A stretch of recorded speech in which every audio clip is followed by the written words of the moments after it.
Hey everybody, happy Wednesday, June something, 17 I think. Hope you're doing well and welcome to Change the Shed. I'm working on a little piece that I started I don't know how many years ago. It has been languishing in the corner of the studio for a very long time. And it is Pride Month, and it is also time to clean up some of the old projects that have not been finished. So this one came out, and I sort of redesigned it. And here we are. It's interesting to pull out something that you started a really long time ago and you've forgotten what your purpose really was, and then to try to redesign it going off of all of the decisions you made years ago that you don't remember. So like some of these colors I would not choose now, but like this one's called Acid Yellow. Really? Acid Yellow. I chose Acid Yellow. But it's quite bright, so also, I thought I had set aside the colors for this piece in a little baggie, and I pulled out that little baggie, and it turns out the colors in that baggie were not the same ones. So that's been fun too. Try to search out, this morning I was trying to search out the colors that are actually in the piece.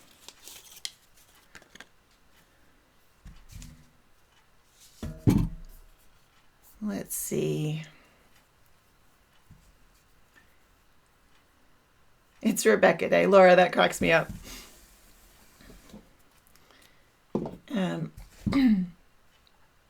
Hello, all of you from all over. I'm so glad you're here. Everybody, it's so fun to see all the names of everybody and somebody's anniversary, so hello. Congratulations.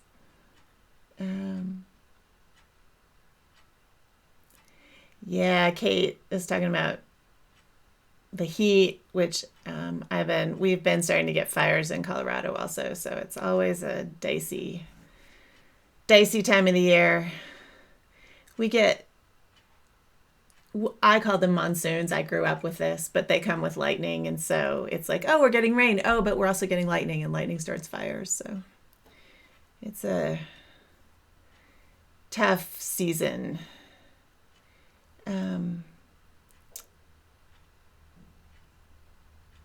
Cool.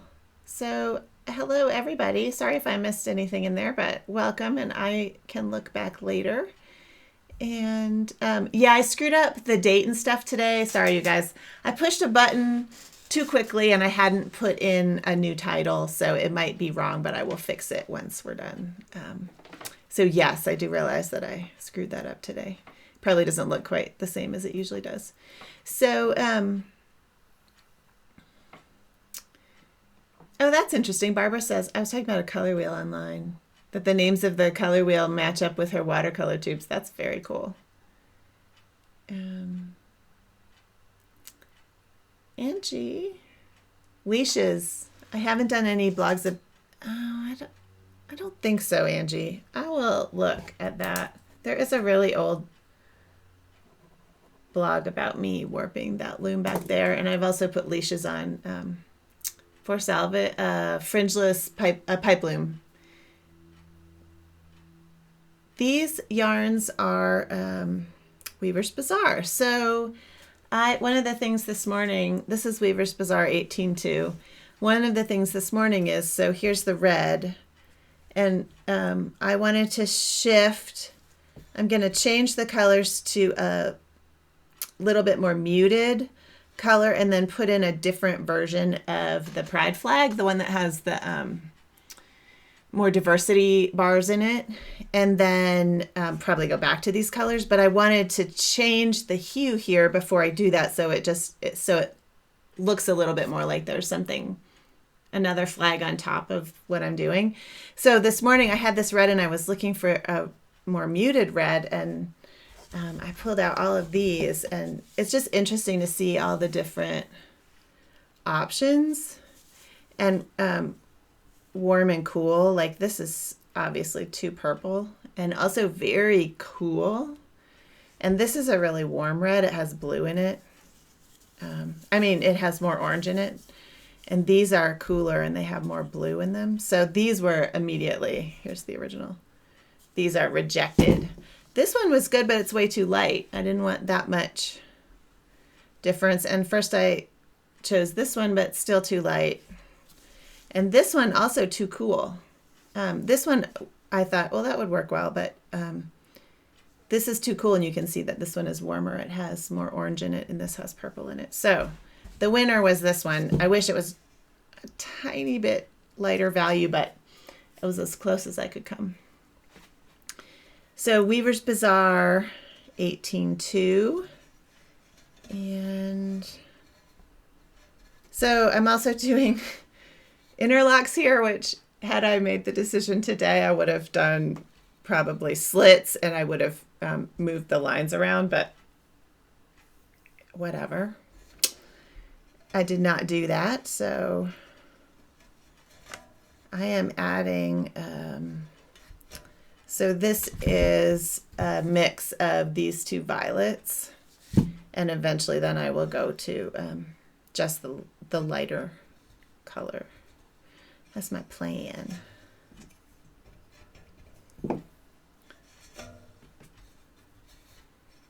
But I have to keep everything going in the same direction because I chose what I call a James Kohler interlock here. And everything moves in the same direction when you do that. So right here I'm doing the interlock. Is that right? Yeah. And then it will lock all the way across, which is also a challenge for keeping your edges straight. Oh, the choices you make. This one, that is a mix.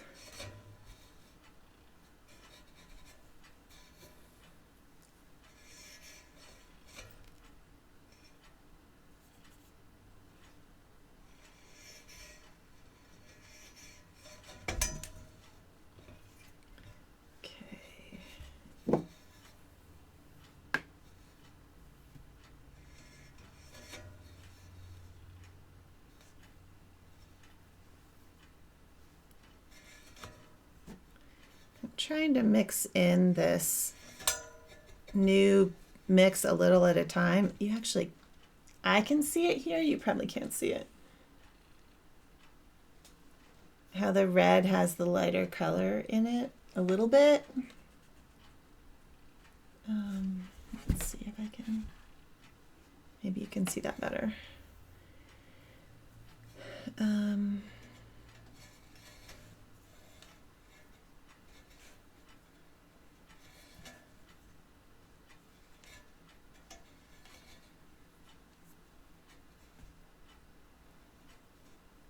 I am using, Kit asked how many strands of Weaver's Bazaar. I have 2 strands, and this is at about 12 EPI, so I realized I did it again, that I had a 12 ends per inch piece to show you, which is challenging in terms of seeing it. Okay, this one needed to go down in a different hole. Okay, so it locked going this way, so coming back I am pulling that interlock. The tricky thing is, oh, and I have a float. I noticed back here I had a float in this orange, and I thought I was going to get away with it, but look at that. Well, for demonstration purposes, it would take me a long time to take that out because everything is locked together. So I'll either take it out later. Oh.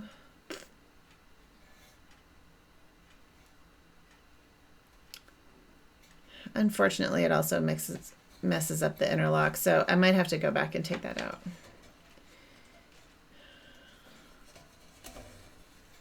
Bummer.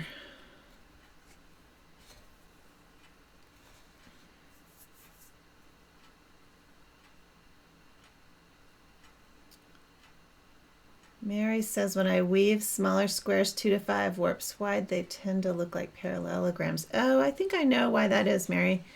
Well, maybe. I don't know. It depends on a lot of things, but it can be because of hill and valley threads. So if your corners of your square are valleys, so if like the opposite corners are valleys and these two are hills, the valleys will sink, and so that will make it look more like a parallelogram. So I would put a pigtail on the valley corners to bring them up to make it look more square. Okay. I have to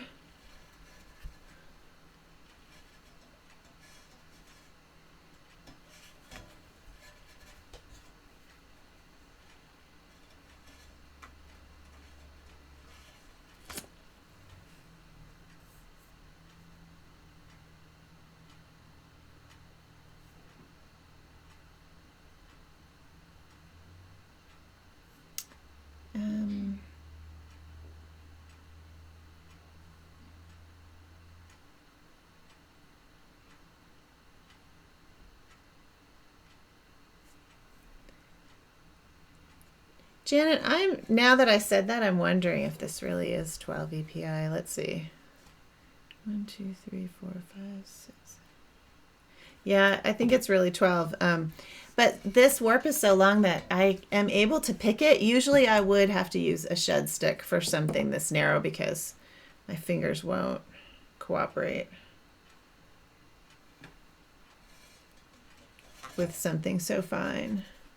Okay, so next time I can bring that across. Just thinking into the future.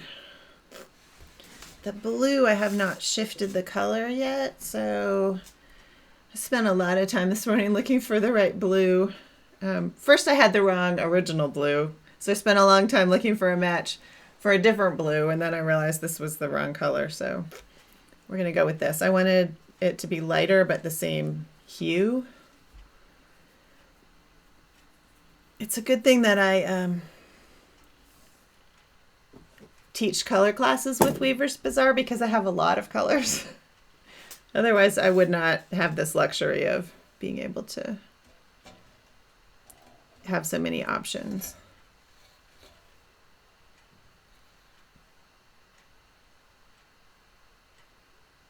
Yes, Lynn, I definitely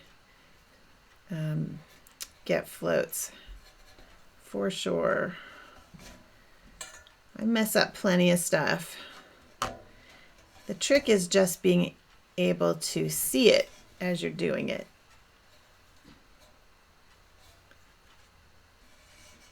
I have not changed the green either, have I? You probably really can't see what I'm doing. Maybe that's better. So this is where the interlock is.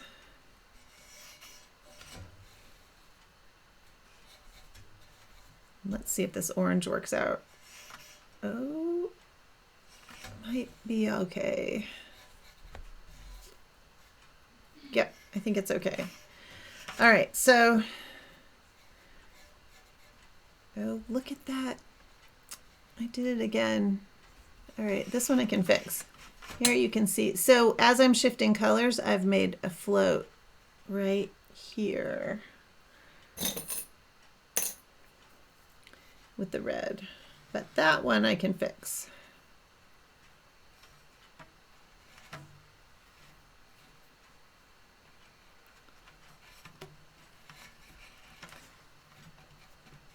All right.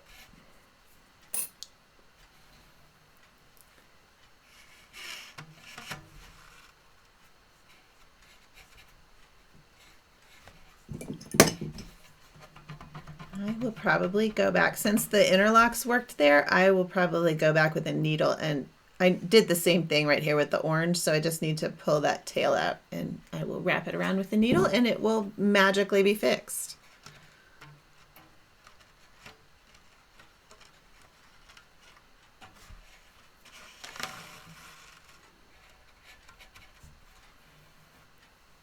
Doesn't lock in this direction.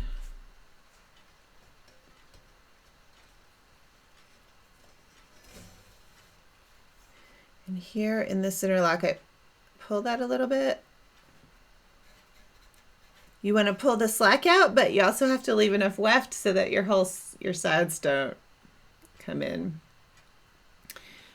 I mentioned a pigtail to keep away from the parallelograms, and Dorothy asked what's a pigtail, and that's just a way of wrapping a tail around. So a tail, a tail like at the end of a yarn, it's just a way of wrapping it around and making it makes an extra loop. And that's another trick if you're playing with hill and valley threads, to make some of your steps a little bit more even. Wow, my interlocks were better years ago when I did this the first time. Okay, I chose this green. Let's see if it works out.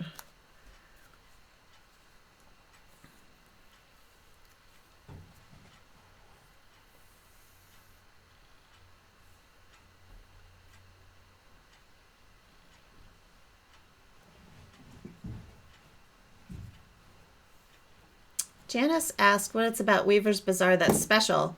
It's a really nice yarn. It's made. The thing I like about Weaver's Bazaar is that it's made for tapestry weavers. It's a company run by tapestry weavers, and they have a lot of colors. So they have gradations of hues. So for instance, I have like maybe 6 of these, this particular blue. This one is teal 4. So there are 5 or 6, I can't remember, values of each hue, and they have lots and lots of hues. So there's just a wide variety of colors available, which is really nice if you're bundling. I'm going to pull that right through. If you're using a thin yarn and mixing colors in the weft bundle, it's a really nice yarn to use. It is from the UK, and I just saw a note from Lynn Squires, who owns the company, she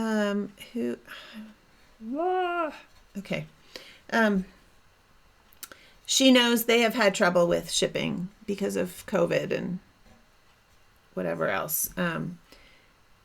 But she has found a bit of a fix for that. So some of you have had a period of having to wait a month or so for your orders from them, and she's figured out how to get it to you faster by using a little bit different method. So I think I just saw that somebody got an order from Weaver's Bazaar in like 5 days this week. So that's good news. Oh. Okay, I am not having fun with this color shift.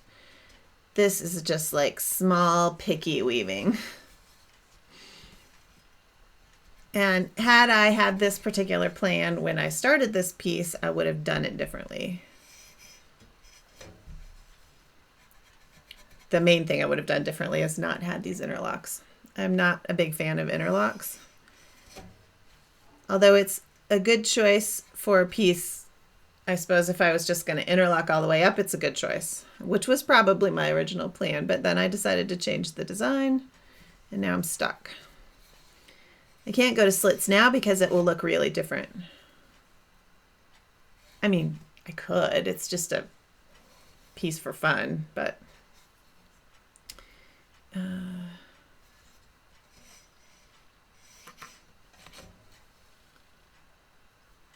so hopefully that's a good enough answer about Weaver's Bazaar.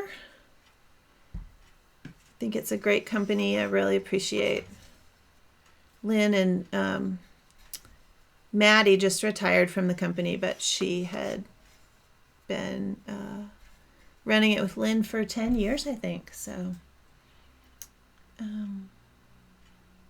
Kate, that's great. A major skill I've developed in these 3 years with Rebecca is seeing my mistakes faster and taking them out. Yay, that's a triumph. I think the red's going to be okay if I just keep going with this new color. This is the voice in my head that I'm speaking out loud. I apologize if it's annoying, but that is, as I'm weaving, that is the voice that is around. See, and now I put that in and I'm like, maybe not. I'm going to put a little bit more of the other solid color.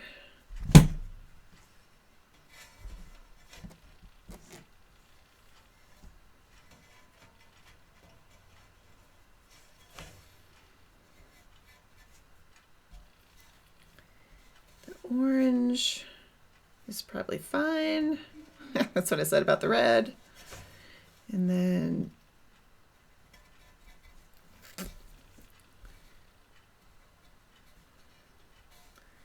quicker I can get away from that acid yellow, the better.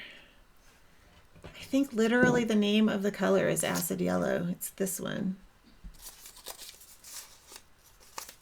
Yep, acid yellow. I use the Sabersat Sun Yellow is this color when I'm dyeing, and it is acid yellow. I almost never dye it just by itself, of course, but it's a very bright yellow, which is helpful if you're making orange. It's what I ended up using in that dye job I just finished on my blog. Okay. I can tell already that this blue is going to have to shift back.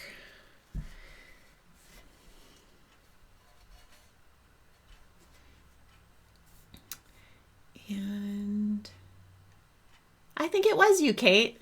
The other Kate said she just got a Weaver's Bazaar shipment in 5 days, and someone also from Texas. So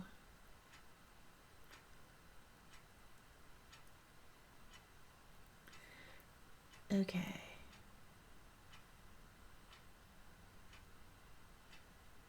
Yeah, the interlocks do make a nice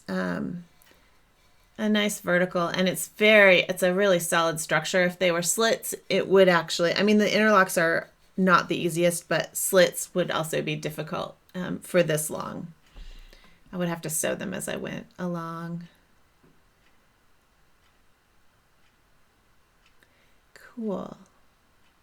Would you say I prefer dovetail over the interlock? No, Kit. I never use dovetails. Well, I did when I did Rio Grande weaving. They use dovetails a lot, and they're lovely. But I don't use dovetails in my work because they build up. I mean, that's one reason. I like them. I might use them aesthetically, but these aren't dovetails. They're interlocks. They're locking between the warp, not around the warp. So dovetail locks around a warp, so both wefts would go around a warp like this, and an interlock happens, the wefts lock together between a warp. So these are definitely interlocks. And I have had people ask to see the back, and I always forget. Not a lot. Oh, look, those are floats I'm making because I'm shifting the colors. So the back of this won't be all that clean, but this is a piece I think I couldn't decide when I started it what I wanted to do. So that's how I ended up with little squares down there, which is something I learned from Sarah Sweat. Don't know what to do? Just start weaving. Thanks, Sarah.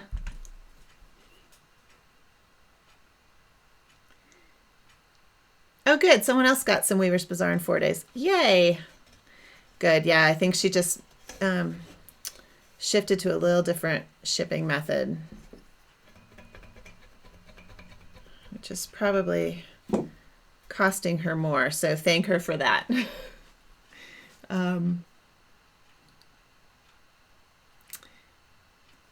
Any good resources for learning Rio Grande weaving?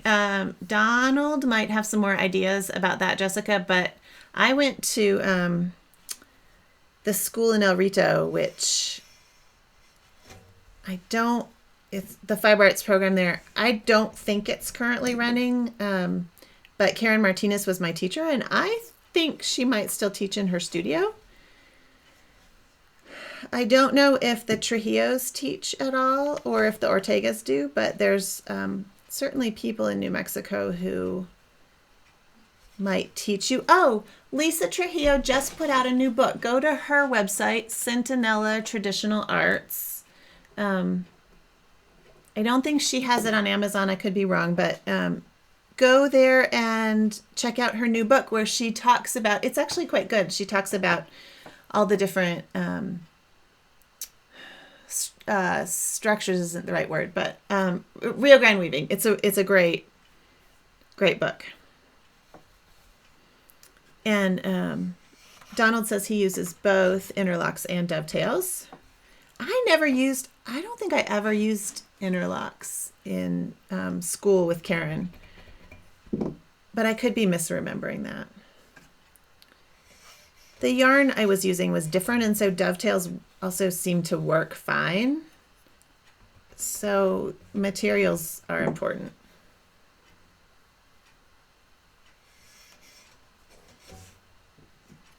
Yes, Donald said yes, Lisa's book. So yeah, that's the easiest way if you want to start figuring out more about how the various Rio Grande weaving traditions work. Get Lisa's book. It's pretty new. I think it came out end of last year or something. So it's a good thing I'm doing this on a pipe loom because I can turn it over and find the tails. It's probably making you dizzy. All right. This one needs to go down. So I'm just switching these. They're going in the same direction. The two, so I had a red going this way. I'm switching to this other mixed color just by bringing it up. I've also, down here, I did a thing where I was switching off. So I'd have one warp covered by one color and the next warp by the next color and back and forth. So that creates floats on the back. But it's a way to switch the colors as you're going along. I just wanted a little more of that dark red in there. Oh, great. Thank you, Donald. That's why I asked you. Tara Wools has a class. I should have thought of that. So Tara Wools is now in Chama, New Mexico, which is a gorgeous place.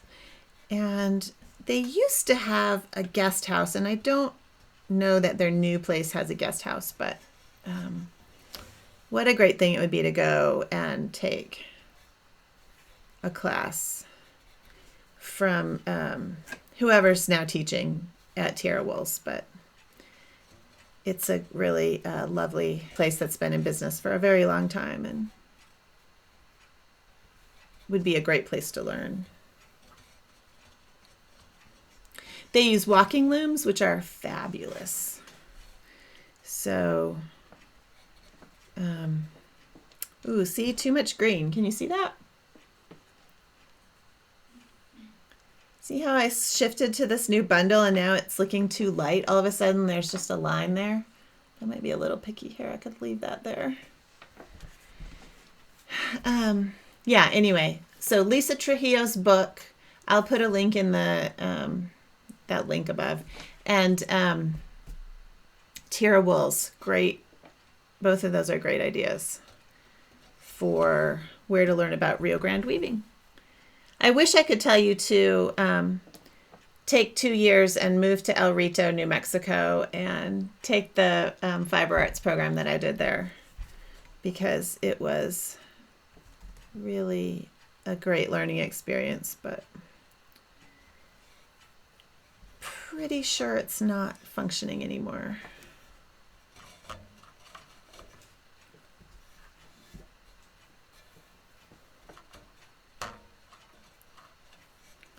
Anyway, I was saying they use walking looms at Tara Wools also, and you'll see in Lisa's book also that I think She's demonstrating on walking looms, which is the kind of loom in New Mexico. It's a floor loom where the warp is horizontal, but the treadles are changed. It's a counterbalance loom, and the treadles are changed by walking with your feet. So it's a really, I will someday get another walking loom because it's a really nice way to weave. I know Donald has at least one walking loom. I just really like it, and I miss it. I had one and I sold it because I made it myself, and it was just not good tension, and I couldn't stand the constant tension problems, so I sold it. Yeah, it looks like I didn't quite find the original purple when I You know what? That's just an experiment. It's all right. You can see here that maybe you can't see it, but so the purple was one of the ones I was searching for this morning, and I didn't quite pick the right. It's probably a different dye lot.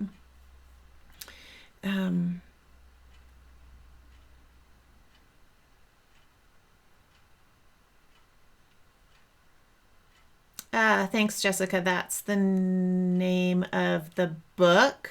Yep, the Sentinella Weavers of Chimayo, Unfolding Tradition. Oh, okay, yeah. I don't have the book right here. I would just pull it out. Donald said it's called A Chimayo Weaver's Guide. Their website is Sentinella something. I'll put it in I'll figure it out and put it in the thing. I'll stop trying to guess what it is. I think if you just Googled Irvin Trujillo, you'd find it. Irvin is a superstar, but he wouldn't say that. If you talk to him, he would not say that he's a superstar. He would just say he's a weaver. He has some amazing work.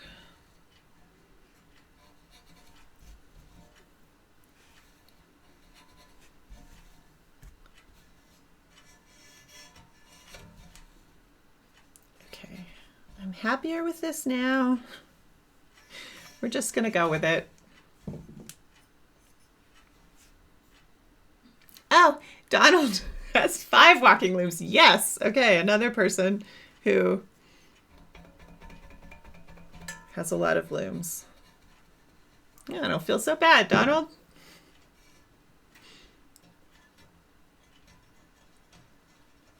I definitely don't have room for a walking loom right now, though, so I will have to wait until I have a bigger studio. Hopefully next week, I will have a bunch more of this woven and you can see what my idea is versus just weaving stripes. And of course, I am not sure why I chose to weave them vertically. I don't remember what my original goal of this piece was, because of course it would be far easier to weave the stripes horizontally. So I don't remember what my deal was with this. Oh yeah, the green. Okay, we're back to the green problem. Green.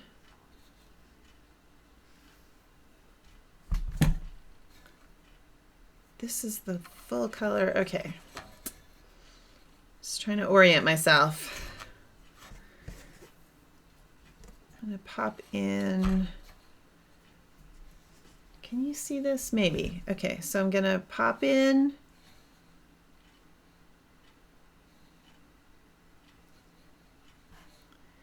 This needs to go under this one and over this one. And I'm actually going to bring that other green back just so they just switched. I only have 3 warps here to cover. I made one of them dark, one of them the mix, and then this other one will be going over this last warp right here.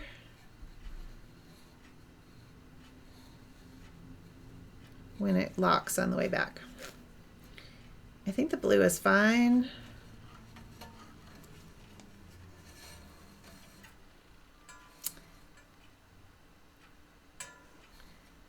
There's another book by Joanne Hall. It's an old book. It was actually the text we used for my course in El Rito. It's called Mexican Tapestry Weaving. It has some of the same ideas, but I feel like Lisa's new book is far better. She's just so much better at showing the traditions and where they came from and stuff. So I recommend Lisa's book if you're interested in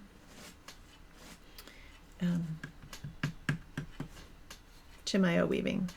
Chimayo Rio Grande weaving. Those are different subsets of the same thing. Yeah, I do like to challenge myself, apparently. I'm going to play with this weekend and we'll see what comes out of it. So next, green, what to do? I don't know how it's already after 11 o'clock.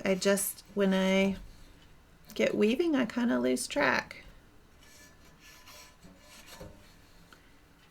Which is probably true for you all too.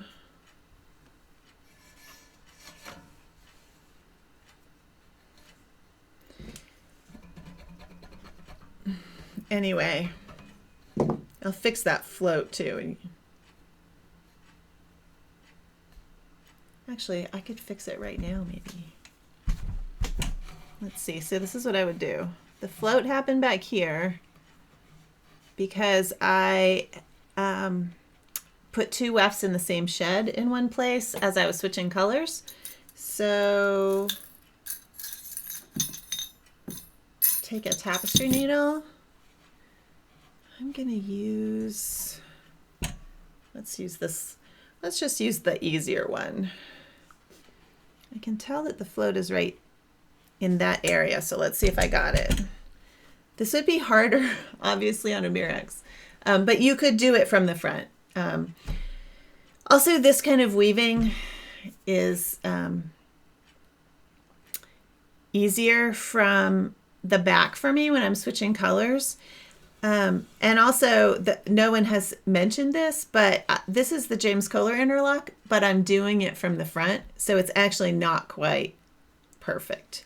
I don't know how in my mind when I set this up I ended up doing that, but this has a little ridge on it. This should actually be the back. But whatever. I am having a little...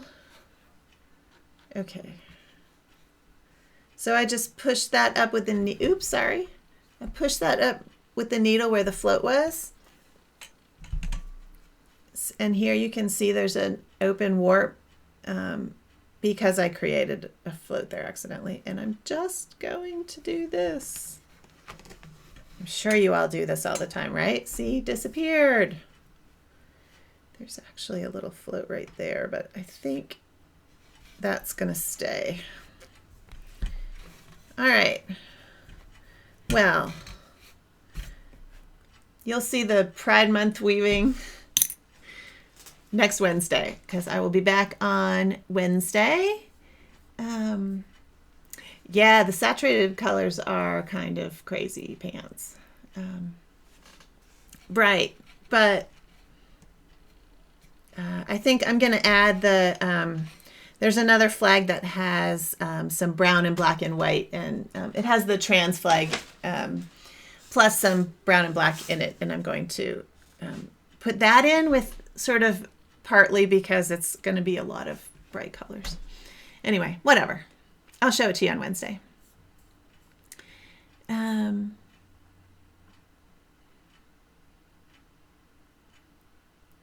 Cool. So I will be back next week, Wednesday. After that, because it's summer and I'm going to do some hiking, I will do Change the Shed I'll just announce it every week when I'll be back. And if you go to YouTube, it will have, the next one that will be set up. So I'll always set up the next one in order. I don't actually have those days that I'll be gone scheduled yet, but I'm sure there will be several of them in July and August. So I will let you know as we go, and otherwise I'll be here next Wednesday and I'll let you know then. So I hope that you have a great week weaving. I almost said have a good weekend. I really can't keep track of what day it is. I'm just still not happening. So, have a good weekend. Do some weaving. If you weave with the pride flag colors, maybe don't choose acid yellow. It's okay. And I will see you on next Wednesday. And I was going to show you the yarn. I'll do a blog post where I'll pop in the finished dye job I was doing this week because some of you were interested. And happy June, you all. Happy Pride Month and everything else that's going on. This came obviously from the Landmark Supreme Court. I mean, I pulled it out because of the Landmark Supreme Court ruling on Monday. So if you don't know about that, you should check it out. It's amazing. Super happy about it. So have a great one. Glad to see you guys. Keep weaving. Go do some weaving, and I'll see you next Wednesday.